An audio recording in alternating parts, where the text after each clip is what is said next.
Um, I wrote down what I wanted to say kasi alam ko, pag hindi ko isusulat, maluluha ako, mabibitin yung sasabihin ko. So, indulge me. Never did I imagine that I would be delivering a tribute for a fallen friend. Like Tracy said, Alvin and I go way back. We went to high school together. Not only were we in the same section, like Tracy was saying, section C, the honors class daw. We were also in the baseball team. I played left field, Alvin played outfield with me. We were in the track and field team.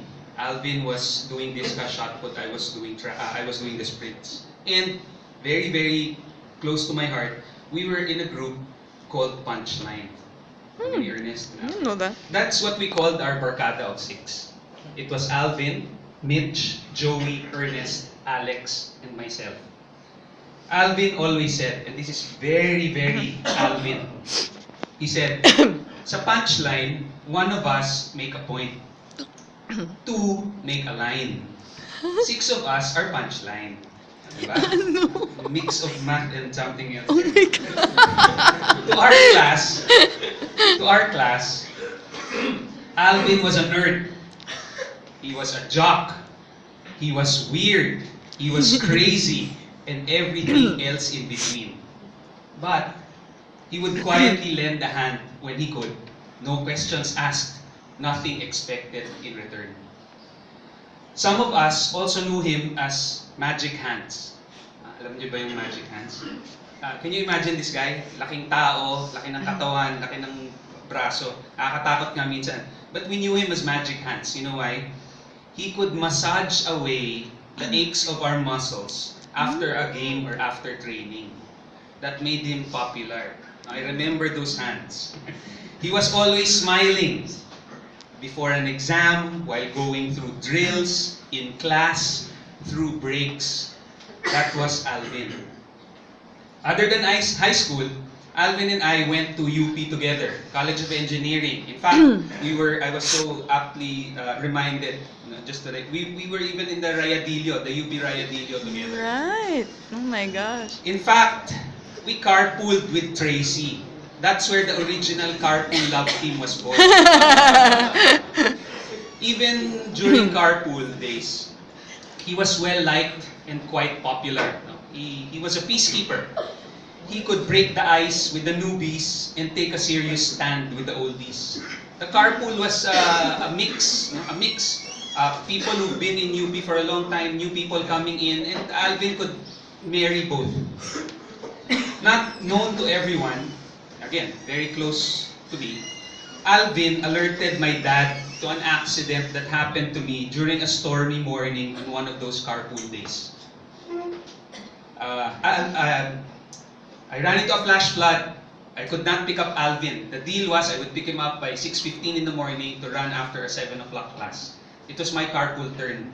Alvin called my dad and said, Tito, wala pa si Abet. It's not like him to be late. And that's what made my dad come out, saw me sitting down in the gutter, and my car totally submerged almost into the creek. Without Alvin, I would not have been able to get up. He was also there for me through trying times during the rest of our college years. And yes, I borrowed that RPN calculator. That's reverse Polish notation. Only 2 people knew how to use it before I learned. No, my dad and Alvin. Hewlett Packard. Our class, our high school class, knew him as an easygoing guy. With Alvin, you certainly got what you saw. He was genuine and sincere. And yes, he was larger than life. His exploits so perfectly captured in writing by his son Rivaldo. While our class did drift apart, we reconnected through the wonders of FB and Viber. Many of us were inspired by Alvin and how he handled his condition. We were amazed at how he cared for and loved his bees and their honey.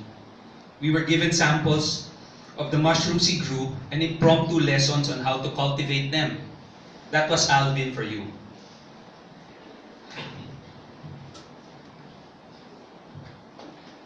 The sorry. The last message I got from Alvin touched me deeply and personally.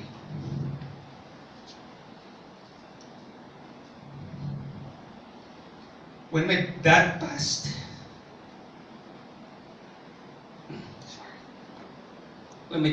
earlier this year, he said he was sad with my dad going and recalled their quick but meaningful chats in Alabang Hills.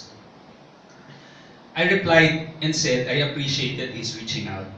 He then answered, Abel, I don't pray often, but for your dad, I will. Thank goodness you were texting. Otherwise, you would have seen me crying after. Parikoy, I offer you my prayers too.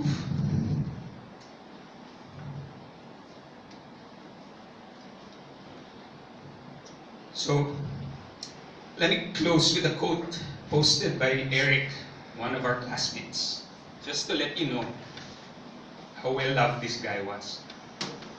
Eric posted, true friends are the ones who never leave your heart. Even if